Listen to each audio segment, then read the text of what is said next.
as the life rhythms of two very different cultures were united to form families.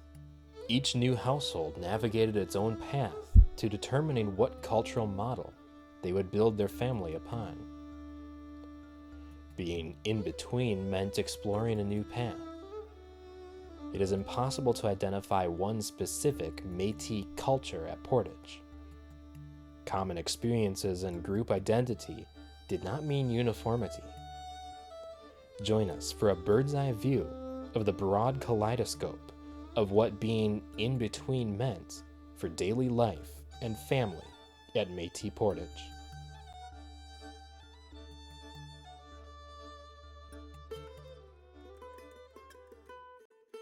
Cultural choices perhaps often shifted and adapted over time with the ebbs and flows of life, but sometimes there was an overt decision. Some made the determination to adapt to their Ho-Chunk wife's life rhythms. Richard Laurent, who lived around Portage in the 1830s, had married Hunuga, the oldest daughter of Ho-Chunk chief Wang-Shikruchka, and after his father-in-law's death, had been working to provide for his wife's extended family. In the late 1830s, he asserted, as he has become connected with them and has a strong attachment to his wife and child, he expects to spend the balance of his life among them.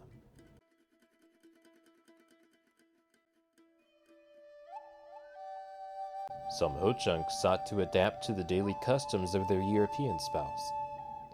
Juliette Kinzie recalled a visit from Kishoko, or Charlotte, who left a lasting impression as she sought to learn the life rhythms, but not the damaging habits, of Europeans in the wake of being abandoned by her military spouse. One woman, to whom the name of Charlotte had been given, signified a desire to learn the domestic ways of the whites, and asked of me as a favor through Madame Paquette that she might be permitted to come on washing day and learn of my servants our way of managing the business. A tub was given her, and Charlotte fell diligently to work, and really seemed as if she would tear her arms off with her violent exertions. After a time, supposing that she must feel a good deal fatigued, I went to the dining room closet, intending to give Charlotte a glass of wine or brandy and water. I found nothing but a bottle of orange shrub. Of this, I poured out a wineglassful, and, carrying it out, offered it to the woman. She took it with an expression of great pleasure. But in carrying it to her lips, she stopped short, and exclaiming, "Whiskey!" immediately returned it to me. Pointing to her crucifix, she shook her head and returned to her work. It was the first time in my life that I had ever seen spirituous liquors rejected upon a religious principle, and it made an impression upon me that I never forgot. In 1849, a Sauk Prairie area priest received a visit from 3 Old Guard Portage Métis families. He wrote of wagons arriving at his home bearing members of the De Laurent, Le Couillet, and Landroche households. Within these families, he took special note that the younger children were clothed according to their indigenous identities, while the older youths wore European-style clothes, wearing their identities. Clothing is not even skin deep, but it can, nevertheless, help illustrate some deeper realities of Métis cultural choices. If the full spectrum from fully Euro-American to fully indigenous dress is any guide, Portage's individual Métis people culturally found themselves adopting varying stances. An enhanced mixing of elements was common, although fluid and adaptable. Juliette Kinzie colorfully described the clothing of one relative of a Portage Métis family. The Métis, a scion of the wide-spreading tree of the Grignons, was still in the same garb: calico shirt, bright-colored scarf around his waist, and on his head a straw hat encircled with a band of black ostrich feathers, the usual dress of his class.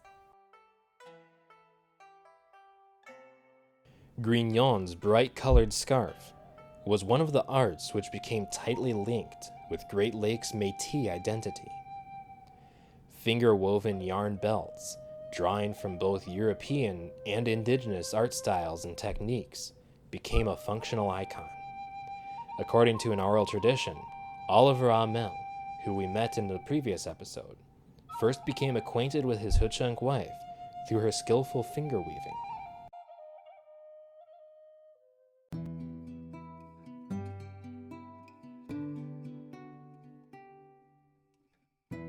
The historical record largely overlooked Portage Métis family's subsistence customs, but the activities of their relatives at Green Bay are well remembered. In the words of Augustin Grignon, whose half-brother became part of the Portage community, cattle for beef were sold, sugar and tallow, potatoes and other vegetables.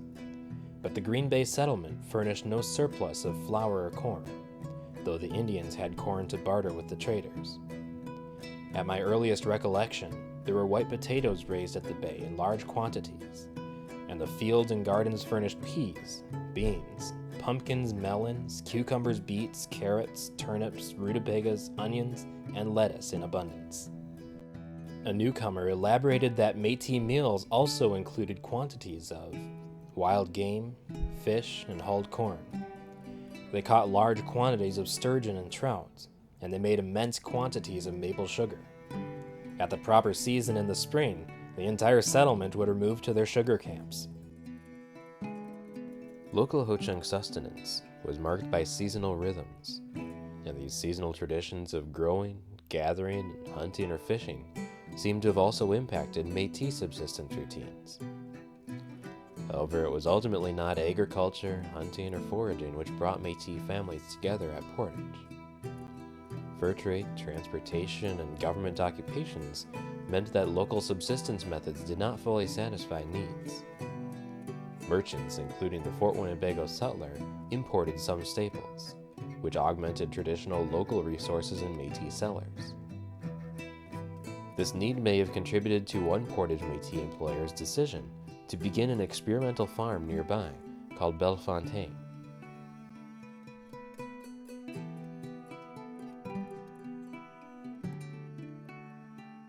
Shelter for Portage's 1830s families was likely no exception to the rule of variety.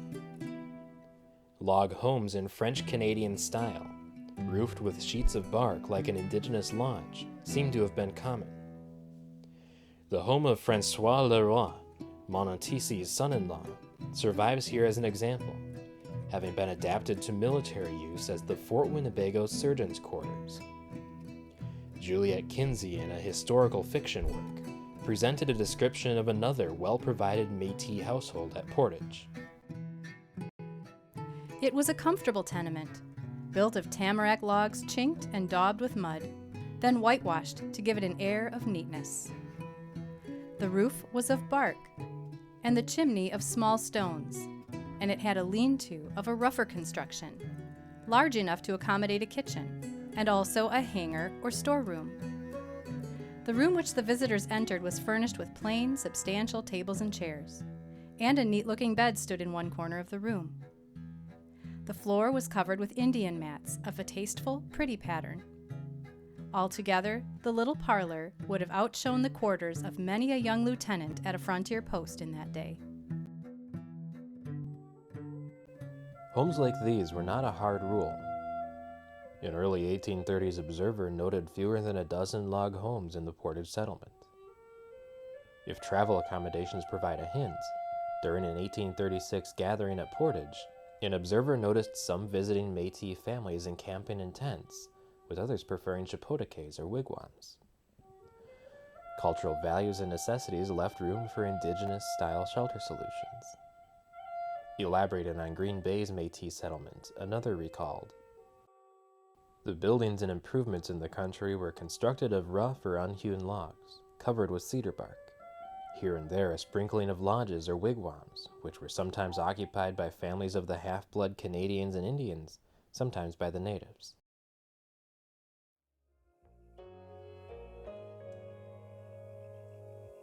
Beliefs about God transcend cultural boundaries, and did not always remain static for individuals within Métis Portage's community.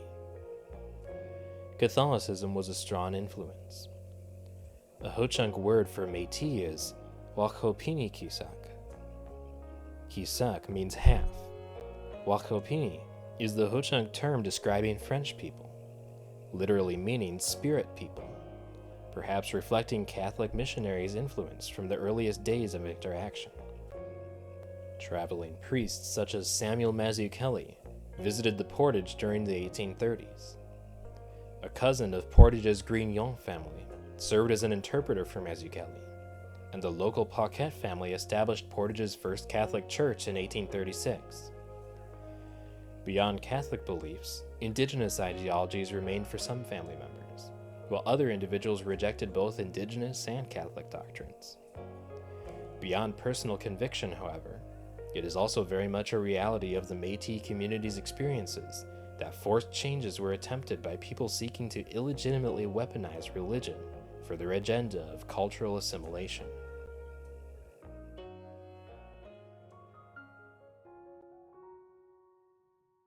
Portage's Métis youth seem to have largely been raised speaking Ho-Chunk and/or French. Certain life lessons were likely taught by means of indigenous oral education. Some Métis parents at the Portage additionally valued a written education. Therese Paquette noted, "She is very desirous to give her children the benefits of an education which their father or mother did not possess."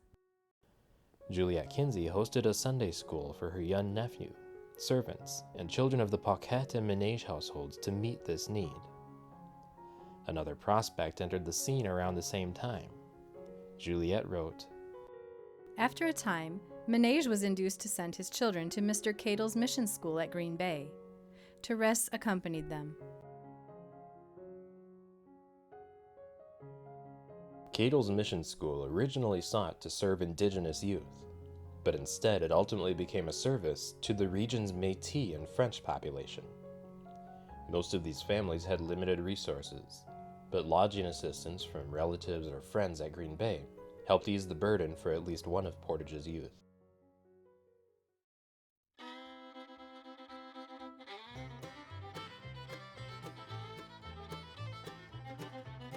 Dancing and sleigh rides made the winters round. We never danced in the summer. Fiddlers were most plentiful in those days, and the music, if not of the highest order, was enjoyed. If there is one form of group social amusement that stands out across the board for Great Lakes Métis settlements, it is fiddle music and dance. Social dances were a staple for gatherings in both parent cultures at the time, and the practice morphed into something unique for Métis families. Special forms of jigging and fiddling emerged in some Great Lakes Métis circles, combining European and indigenous traits. Montisi's grandson, Jean Leroy, was a fiddler in the Portage settlement, and Juliette Kinzie recalled lively dances held at one of the Métis homes next door to the agency. Travel also became a musical experience, enlivened with the customary rowing songs of French and Métis employed as voyageur boatmen. The Canadian melodies are sometimes very beautiful, and a more exhilarating mode of travel can hardly be imagined than a voyage over these waters amid all the wild magnificence of nature, with the measured strokes of the oar keeping time to the strains.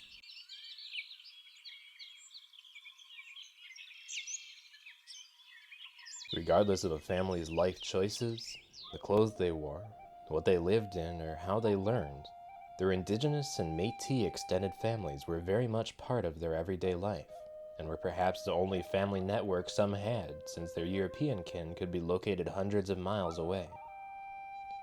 Most Portage Métis families' homes were open at all seasons to their Ho-Chunk and Métis relatives, sharing lodging and meals widely with their visiting kin. Portage Métis Pierre Paquette's Ho-Chunk uncle, Pani Blanc, lived in a chapotake next to his home. Mary Gleason, the daughter of Luther Gleason, a Lake Puckaway trader who moved to Portage in the mid-1830s, was spoken of by her Ho-Chunk great-uncle, Chief Hujopka, as an adopted daughter, bringing her within the tribe's intricate kinship system.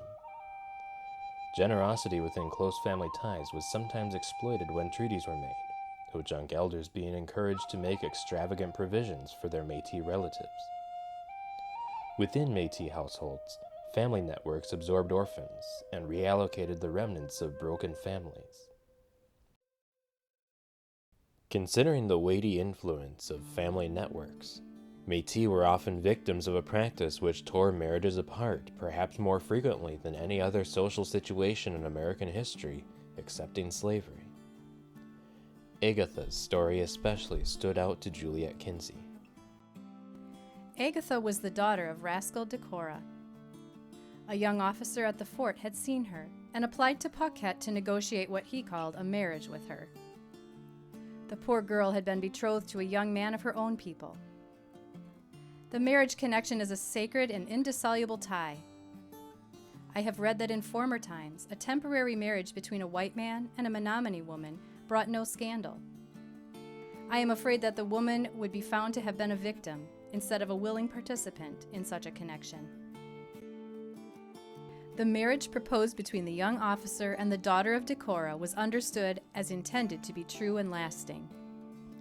The poor girl was torn from her Ho-Chunk lover and transferred from her father's lodge to the quarters of the young officer.